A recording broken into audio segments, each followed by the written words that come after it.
today is a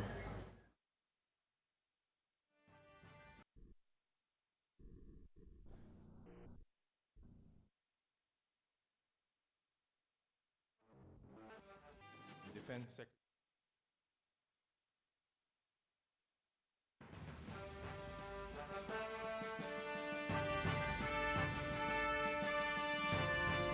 We will now hear the opening message of our Defense Secretary Walter Gazmin.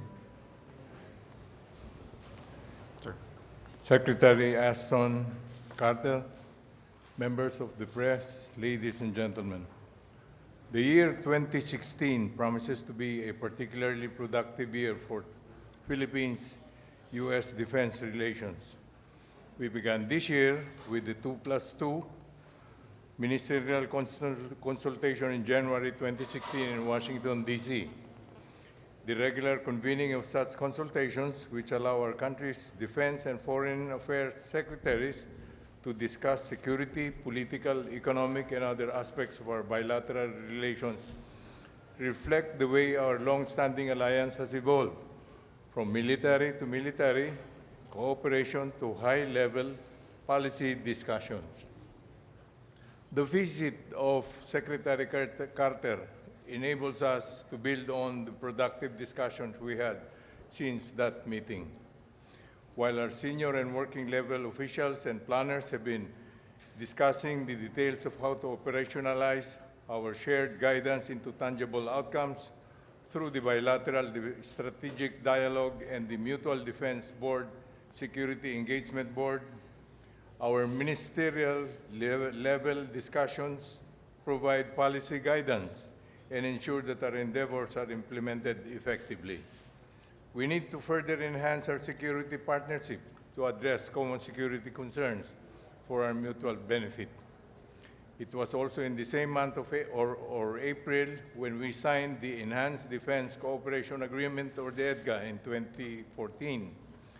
With the Supreme Court's decision regarding its constitutionality, we are currently focused on ensuring that the implementation of EDCA will further deepen the Philippines-U.S. alliance while enabling us to build a credible defense posture. Our planners are working on identifying the technical requirements for the selected sites where agreed locations could be developed. We are optimistic that EDCA would significantly contribute to our efforts in enhancing the interoperability between the armed forces of the Philippines and the U.S. Pacific Command, or PACOM, by developing the facilities that could be used for our approved Philippines-U.S. activities. Secretary Carter's visit also coincides with the conduct of the biggest Philippines-U.S. military exercise, Balikatan, which continues to enable our armed forces to train together for addressing both traditional and non-traditional security concerns, to include territorial defense, maritime security, and humanitarian assistance and disaster response. Also, it allows us to further enhance multilateral security cooperation with other regional partners as well as other security agencies by having observers as well as participants in the humanitarian components of the exercise. We also continue to remind our planners that our activities should be of high value and great impact. Further to our robust cooperation on training, we recently began the conduct of joint patrols as we continue to explore going beyond training towards Philippines-U.S. joint operations. In particular, we conducted such joint patrols as part of our passing exercises, or the PASEC. Our planners are examining ways on how to make such patrols as part of our regular activities. We believe that such operations will help us fulfill our priority to develop our maritime security and maritime domain awareness capabilities, which are currently on top of our agenda. In addition to joint activities, we are also working on projects that are focused on attaining our goals on developing a credible defense posture and maritime security and maritime domain awareness capabilities. As we continue to utilize foreign military financing and excess defense articles grants. We are also working on the identification of priority projects under the new Maritime Security Initiative for fiscal year 2017, while ensuring that the estimated $42 million worth of allocations for the Philippines out of the $50 million for 5 Southeast Asian countries for fiscal year 2016 will be utilized optimally. After nearly 65 years, Philippines and U.S. security interests have become increasingly intertwined as our alliance continues to deepen. As such, the Department of National Defense and its bureaus will continue to work closely with our counterparts to ensure that our defense and military relations continue to contribute to our overall bilateral partnerships as well as to regional security. We believe that a capable defense establishment will not only enable us to perform our national mandate, but will also help us do our part in the maintenance of peace and stability beyond our borders. Thank you. Thank you very much, Secretary Gazmin. We will now hear the opening statement of U.S. Defense Secretary Ashton Carter. Well, good afternoon, everyone. First of all, thanks to my good friend, counterpart, Defense Secretary Voltaire Gazmin. I've met and worked together with Voltaire on many occasions over a long time, and he's a capable leader for the Philippines and a strong partner for our alliance. He and I met today a little bit earlier with Foreign Affairs Secretary Almendras, who's present, I believe, and I appreciate that. And I met earlier also today with President Aquino. I appreciate that as well. I thank them all for their leadership here and their long-time friendship with the United States. We had productive discussions about the many steps forward we're taking together, including a few new ones I'll announce in a moment. These are based on the recent Philippine decision on our Enhanced Defense Cooperation Agreement, EDCA, and the commencement of the U.S. Maritime Security Initiative, which together occasion my visit here at this time. Each will help strengthen our 65-year-old alliance and deepen our military-to-military cooperation at a time of great change in the Asia-Pacific. And of course, not all that change is positive. Indeed, in the South China Sea, China's actions in particular are causing anxiety and raising regional tensions. Countries across the Asia-Pacific are voicing concern with China's land reclamation, which stands out in size and scope, as well as its militarization in the South China Sea. They're voicing those concerns publicly and privately, the highest levels, in regional meetings, and also in global fora. And many of those countries, both longstanding allies and new partners, are reaching out anew to the United States to uphold the rules and principles that have allowed the region to thrive for so many decades. Rules and principles that include peaceful resolution of disputes, the ability of countries to make their own security and economic choices, free from coercion and intimidation, and freedom of navigation and overflight. And we are answering that call. We're standing with these countries. We're helping them build capacity. We're affirming our commitment to their and the region's security with increased posture. We're supporting their request for intensified regional diplomacy, not increased tensions. We're standing up for those rules and principles. We're making important new investments in U.S. defense technology. And we're continuing to fly, sail, and operate wherever international law allows. And we always will, here and everywhere. Nothing will deter us from defending our core interest in freedom of navigation and overflight. Of course, our two countries share much history and many common ties with this nation and its people. And as President Obama has made clear, our commitment to the Philippines is ironclad. This alliance and others like it, nurtured over decades, tested in crisis, and built on shared interests, values, and sacrifice, form the bedrock of our role in the Asia-Pacific, and accordingly, the stability and security that have helped so many here and around the Asia-Pacific to rise and to prosper. Our alliance recently took two major steps forward that make this visit so fruitful, as I said. First, the EDCA, and second, the U.S. Maritime Security Initiative. As part of the historic progress we are making in EDCA's implementation, we're supporting the modernization of the Philippine Armed Forces and strengthening our mutual defense, an arrangement that will allow U.S. forces, at the invitation of the government of the Philippines, to conduct high-impact, high-value rotational training, exercises, and activities. These rotations and activities will improve our ability to work together and quickly respond to any manner of crisis, man-made or natural disaster, like Typhoon Hainan in 2013. We recently announced the initial EDCA agreed locations, where we will make complementary investments to upgrade infrastructure. Arrayed throughout the archipelago, these 5 sites will each offer the opportunity for us to do more together. And I will visit one of them, Antonio Batista Air Base in the southwest on Palawan.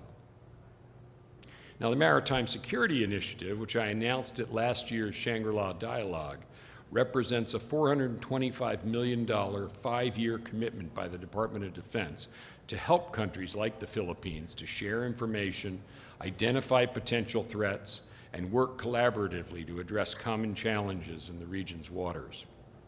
We've just released the first tranche of this money, and nearly 80% of it, a little bit more than 80% of it, almost $42 million will be coming here to the Philippines. With these steps, the U.S.-Philippine alliance is as close as it has been in years. Tomorrow, I will speak at the closing ceremony of Exercise Balakatan 2016, our premier bilateral exercise with the Philippines.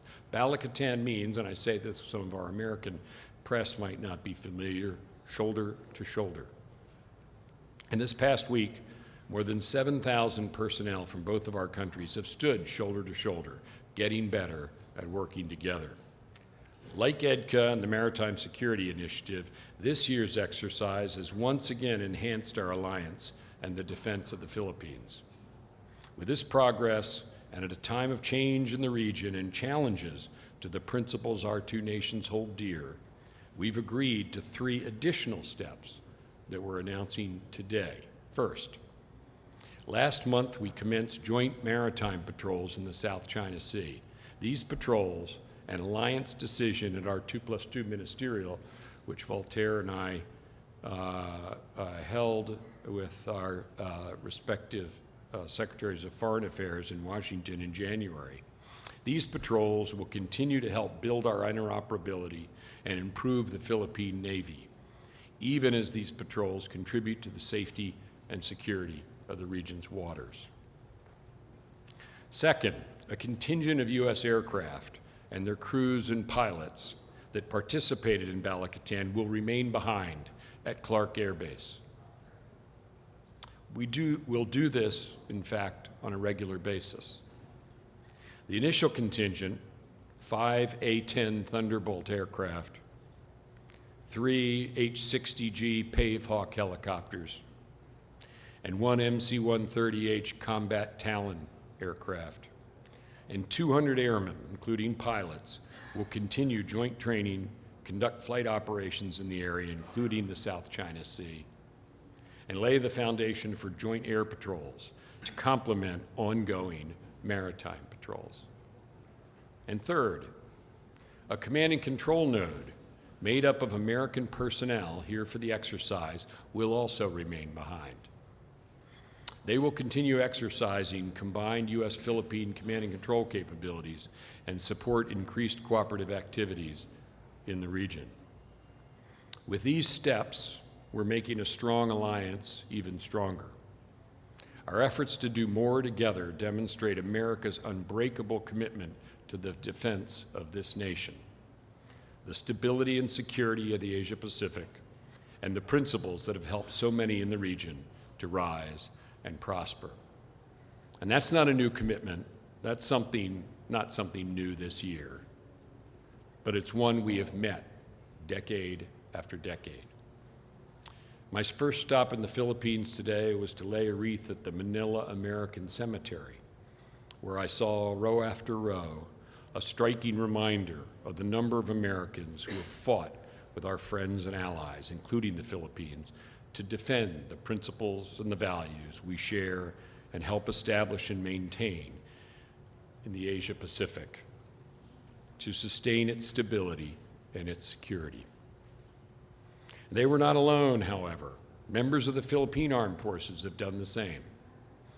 And I'd like to express my condolences on behalf of the United States for the combat losses suffered last week.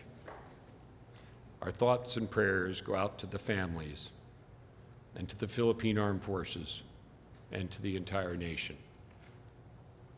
Like those buried at the American Cemetery, these fallen Philippine allies have made the ultimate sacrifice.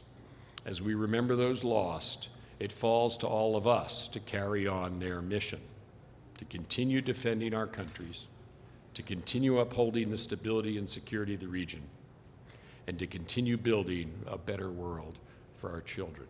Thank you. Thank you very much, Secretary Carter. The floor will now entertain 4 questions, 2 from the international media and 2 from our local media. For the first question, we call on Michael Schmidt of the New York Times. Please, there's a microphone in the back.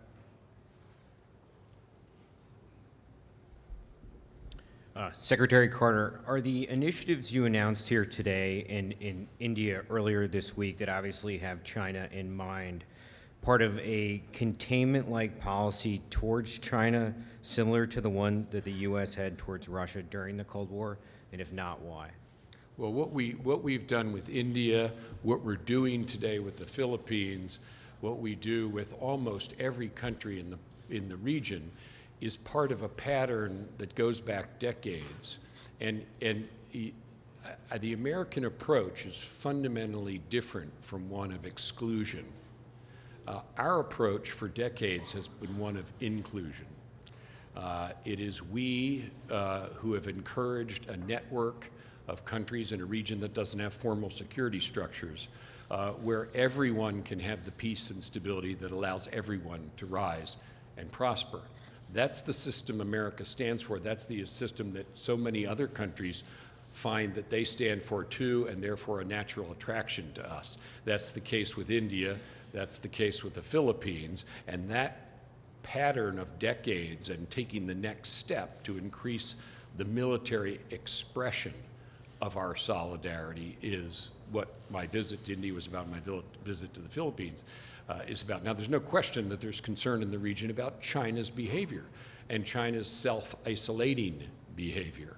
And I just want to make it clear that's a real phenomenon, but the cause of that is Chinese behavior, not America. America's policy continues to be one that's valued on the principles of peaceful resolution of disputes, lawful settlement of things like territorial disputes in the South China Sea or anywhere else, freedom of navigation, freedom of commerce. These are all the things that the United States stands for. Now, countries that don't stand for those things or don't stand with those things are going to end up isolating themselves. But that will be self-isolation, not isolation by us. Thank you. Our second question will come from Aurea Kalika from the Philippine Star. Sir, can you clarify where the joint patrols will be held? Will they be in the disputed areas or Philippine claimed areas? Well, I can't talk about operational matters, but I'll give you a general answer to your question, and that is that our military-to-military activities plan for a broad range of situations. Maritime activities, natural disasters, accidents, incidents, provocations. And from the American point of view, our alliance covers all of Philippine territory. Article 4 of our mutual defense agreement makes that quite clear. And so our military-to-military activities cover a wide range of contingencies, and also, I should say, cover all domains, from the maritime to the air, as I described, joint air patrols to complement joint naval patrols, and to Bala-Katan, which has a strong ground forces element, as we'll get to see when I visit with the forces there tomorrow. So it's a very wide spectrum of activities and contingencies that we work on together. Follow-up, sir. What do you know about the Just one follow-up, reported plan to? What do you know about the reported plan of China to reclaim Scarborough Shoal? And Well, what did you discuss China with President has- Aquino regarding the South China Sea? Of course, we discussed the South China Sea with the president. On this occasion, on other occasions, he's of course discussed it with President Obama. With respect to Chinese claims in the South China Sea, and with respect to the claims of all other parties to disputed territories in the South China Sea, the American position is very clear. It's been consistent for a long time, which is these things should be settled peacefully and lawfully. We recognize there are these disputes, that they go back in time. We don't take sides in them per se. We're on the side of peaceful resolution, and we're on the side of lawful disposition. That's where the UNCLOS decision, which is expected sometime soon, is so important, and where the United States, we're fully behind a lawful settlement of these kinds of disputes. So that's where America stands with respect to the claims by China or any other country on any of these disputed land features. Thank you, sir. Our next question will come from Tara Kopp of Stars and Stripes. Thank you. Secretary Carter, China has repeatedly sent advanced aircraft and missile defense systems to the Paracel Islands, and its recent activity suggests it may militarize Scarborough Shoal. With the deployment of U.S. forces here, is the U.S. risking military escalation between the U.S. and China over these interests, over these mutual Philippine and U.S. interests? And then a clarification on the troops. Will this be a heel-to-toe rotational presence at these bases? Will the forces that are there be frequently replaced with follow-on forces? And then, Well, go ahead. and Go for ahead. Minister Gazmin, with the U.S. forces that are deployed here, what is your expectation for the defense of Scarborough Shoal, and what else might you need from the U.S. to help defend mutual U.S. defense interests here? Thank you. Thank you, Tara. Well, with respect to the first part of your question, the things that we're doing here are part of a pattern that goes back decades. They're by the invitation of an alliance partner. We do not want incidents associated with these land disputes. We're not a party to them, but we're trying to tamp down tensions here. Tara, we can't do that by ourselves. Everybody else needs to participate in that. And more broadly, of course, we're strengthening our military role in the region, both unilaterally and through this wide range of partnerships and alliances we have. But that isn't in order to provoke anything. It's to continue to stand with the system of principles and peace and security that has allowed this region to prosper for many decades here. That's the American approach, not an approach of provocations, tamping down tensions and getting people to work together and not work one against one another. That's the American approach, based on our values and the values of our friends and allies here. With respect to heel to toe, that's not really the phrase we're using with respect to this. There is going to be regular, periodic presence here of American forces at all the 5 EDCA sites, plus, I should say, of course, we're discussing additional sites as well. So this is a work in progress. This is a dynamically evolving alliance military capability that EDCA has allowed us to inaugurate. We're taking these important steps at 5 locations. I announced 3 additional steps today, and there will be a regular, periodic presence here of American forces, but it may change in its nature and timing and duration depending upon what we in the Filipinos decide is optimal. Well, for the Philippines, we expect the U.S. forces to help us in our maritime awareness, maritime domain awareness through exchange of information, and that we expect them to, with their presence here, it will deter uncalled for actions by the Chinese. Okay, thank you, Tara. For our last question, coming from Nico Dizon of the Philippine Daily Inquirer. Good afternoon, sirs. There was a news report this morning saying that the IS has claimed responsibility for the April 9 attack in Basilan. Have the 2 governments verified this, sir? And if so, is there an ISIS base here in the Philippines? And what would be the impact on the regional security, if ever, sir? Let me answer that. Well, the group in Basilan is trying to organize and be affiliated with ISIS. But so far, our information says that there is no ISIS, formal ISIS organization here in the Philippines. I'll just add to that not from a local perspective, but around the world. You do see the phenomenon in several places of groups that formerly existed and were conducting terrorist operations who affiliate with or rebrand in association with ISIL. So we see that in other places as well. That's one of the reasons why it's so important that ISIL be destroyed in Syria and Iraq, which I'm confident we will do with our coalition partners.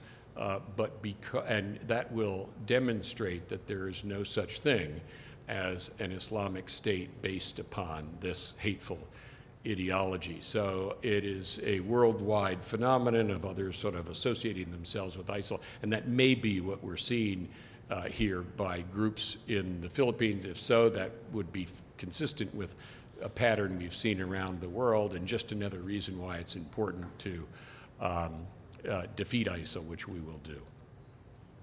Sir, may I have a clarification? Just one follow-up. Yes, just one follow-up. You mentioned, sirs, that there would be troops, American troops, who will be staying behind those who joined the Balikatan and would be staying behind. Is this part of the EDCA already? This is Under part what? of the EDCA. In the implementation of the EDCA, some forces will be left behind on a rotational basis. Okay, thank you, sir. Thank you. Okay, thank you very much. This concludes our joint press conference. Thank you, Secretary Carter. Thank you, Secretary Gazmin. Please remain seated while our secretaries depart. May we please request everyone to remain seated. Thank you very much.